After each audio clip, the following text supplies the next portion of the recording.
লাল আর কালো রঙের যে কালার কম্বিনেশন সেটা হয়তো সবচেয়ে পাওয়ারফুল এবং গর্জিয়াস কালার কম্বিনেশনগুলোর মধ্যে একটা।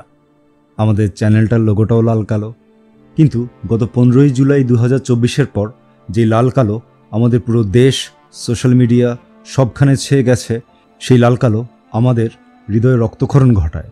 তারুণ্যই প্রযুক্তিকে সামনের দিকে এগিয়ে নিয়ে যায়। অনেকটা তারুণ্যকে বলা যায় প্রযুক্তির ধারক, বাহক, উদ্ভাবক সব কিছুই।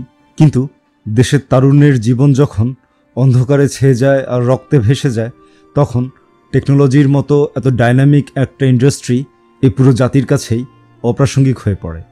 আমাদের দেশের মানুষের মিডিয়ান এইজ 25.7 বছর। এর মানে হচ্ছে যতজন মানুষ এদেশে 25.7 বছর বয়সের বেশি বয়সী, ঠিক ততজন মানুষই এই দেশে 25.7 বছরের কম বয়সী। তার মানে আপনারা আন্দাজ করতে পারছেন যে এই দেশের জনসংখ্যা কত বেশি তারুণ্যকে ধারণ করছে। 24 বছর থেকে তার চেয়ে কম বয়সী মানুষের সংখ্যাই প্রায় 8 কোটি, যেটা মোট জনসংখ্যার প্রায় 45%।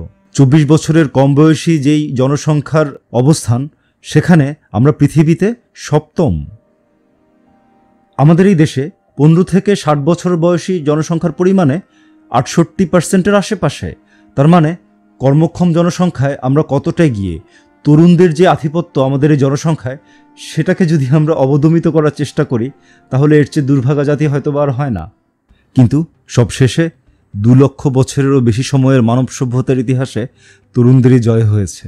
এর কারণ তরুণদের অবস্থানটাই হয়তোবা সবচেয়ে বেশি প্রজ্বলিত হয়, মানবিক হয় এবং নৈতিক হয়। রক্ত আর আধারের লাল কালো পেরিয়ে তারুণ্য পৌঁছে যায় উদযাপন আর দৃঢ়তার লাল কালোয়। তারুণ্যের জয়গানকেই অভিবাদন জানিয়ে এগিয়ে যাক আমাদের এই দেশ, এই পৃথিবী, এই সভ্যতা, সব কিছুই। Take care of yourself, of your country.